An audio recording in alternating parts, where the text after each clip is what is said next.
Oh, yes! Meaningful hockey is back on the menu, boys and girls. Wow. You have to get up, do what they do. But that was insane. Let's not get ahead of ourselves. Come on! I make go records, baby. I'm liking this. Hello, everyone. Welcome back. It's been a while, I know. My name is Clay. Thank you for tuning in. Blackhawks playing their 52nd game of the season. First game back since the All-Star break. 10 days off. 10 days without Blackhawks hockey. It was rough. It was tough. It was a little boring, but we made it. We're back. And what a game to come back to. A high-flying, meaningful game between two teams looking to make a playoff push here in the latter half of the season. And the Blackhawks come away victorious with the 3-2 shootout victory over the Arizona Coyotes. Dylan Strome back in the lineup again for the first time in what seems to be forever, playing against his former team in this one. Couldn't have asked for a better game to come back to. Hawks seemingly getting healthy at the right time here. Now they're still without DeHaan and Seabrook for the rest of the year, and Shaw's still dealing with concussion symptoms. Who knows if he comes back? My money would be on he's not. Concussions are just a fickle beast. But other than those three guys, Blackhawks are pretty much at full strength to head into this playoff race. Crawford in net for this game may have been a little bit surprising, but Crawford played well going into the break. Leonard kind of stumbled into the break. And, well, this isn't, a 1 and a 2 type of goalie situation. This is a 1A, 1B type situation. This is a tandem. So you ride the hot hand. That's how the Hawks are going to do it for the rest of this year, just like they've been doing for this entire year. So Crawford gets the start, and quite frankly, it worked out. First period in this one, Coyotes coming out in the good-looking Kachina jerseys, and they looked like a team that had played a couple times since the All-Star break. Blackhawks looked like a team that were on a 10-day break, a little rusty, but after about 3 or 4 minutes, the Hawks found their legs again, realized that, hey, we do still know how to play hockey, and after that, the first period and the rest of the game pretty much became a wide-open, fun hockey.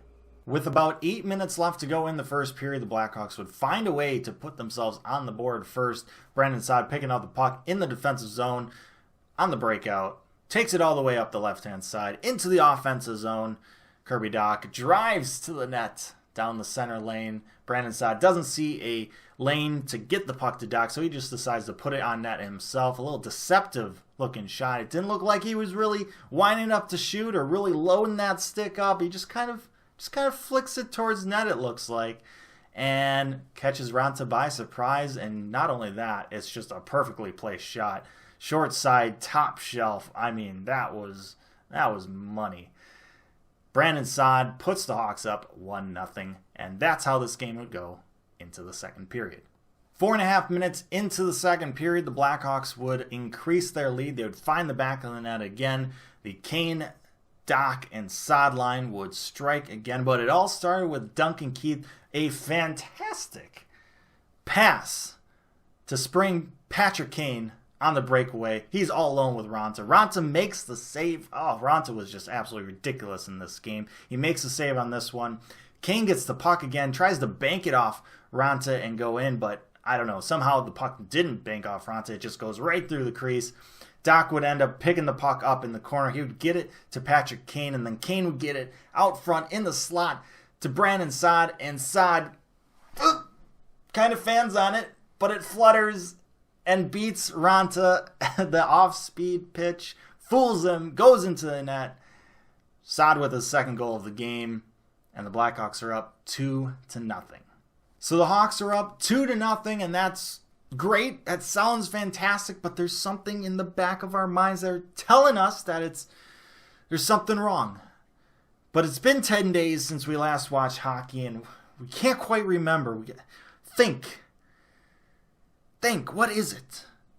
Oh my God, yeah, that's right. That's the worst league in hockey. The Coyotes would turn it on after that. They were definitely the better team for the rest of the second period. They were arguably the better team in the third, but we'll stick with the second period. 9 minutes into the second period, Coyotes with the puck in the offensive zone, forechecking, just pressure on pressure on pressure. They would throw it to the net. Crawford rebound right to the slot. Richardson gets a stick on it, puts it in, and it's a 2-1 game. Bad rebound by Crawford. Crawford struggled with rebounds in the early part of this game and bit him in this instance. But the Hawks trying to still find a way to keep this lead going into the third period. But nope, that wouldn't happen. 1:40 left to go in the second period. Coyotes get the puck in the defensive zone, get it to Garland, and he just blows by Cuckoo in the neutral zone. And I thought Cuckoo had a pretty good game in this one, but this was a mistake here. Blows by Cuckoo, and, well, Cuckoo kind of just leaves him and just gives him wide open ice in the offensive zone. And Connor Garland, he makes a play. Credit to him. A backhand, a forehand, top shelf, far side. Ties this game up at 2 going into the third period. Now, I do want to point out that even though the Coyotes were the better team for the majority of that second period, the Hawks still had their chances. They still had 16 shots on goal. Kajula had a golden opportunity. DeBrincat had a golden opportunity. Ronta was absolutely fantastic in that second period. The Hawks could have easily been up 4-2 even after being outplayed in that second period.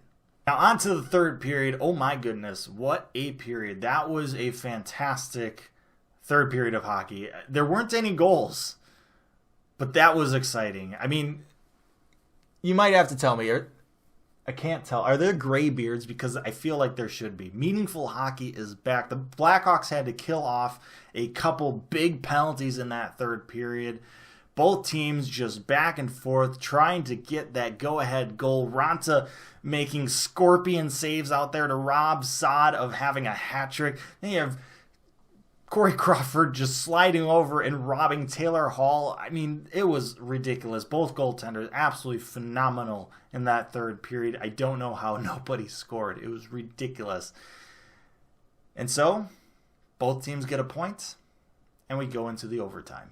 And if you thought the third period was great, well, the 3-on-3 overtime was fantastic as well. Back and forth action, both teams with breakaway chances. Ronta robbing Kubalik, Crawford robbing Taylor Hall. I mean, just a lot of fun in that 3-on-3 overtime. Yeah, you could probably say you wish you could have more of that, but the boys are gassed after 5 minutes of that. And quite frankly, if you haven't won after 60 minutes of regulation and 5 additional minutes of 3-on-3 overtime, it's a coin flip anyway. And quite frankly, as I've said all along, the reason I still enjoy having a shootout is because we get to see some ridiculous moves from superstars. And we got that tonight as well. What a fun game overall.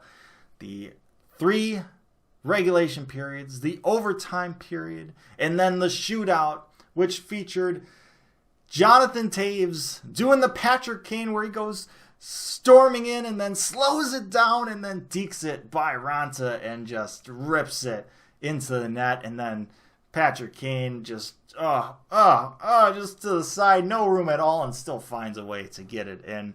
Blackhawks win in the shootout 3-2. What a lovely game to come back to. So the Hawks get a big win in this one against the team they're chasing in that wild card race. The Coyotes did get a point out of this one. It would have been nice to beat them in regulation, but I'm not going to be, too picky about it. Getting the 2 points was great regardless.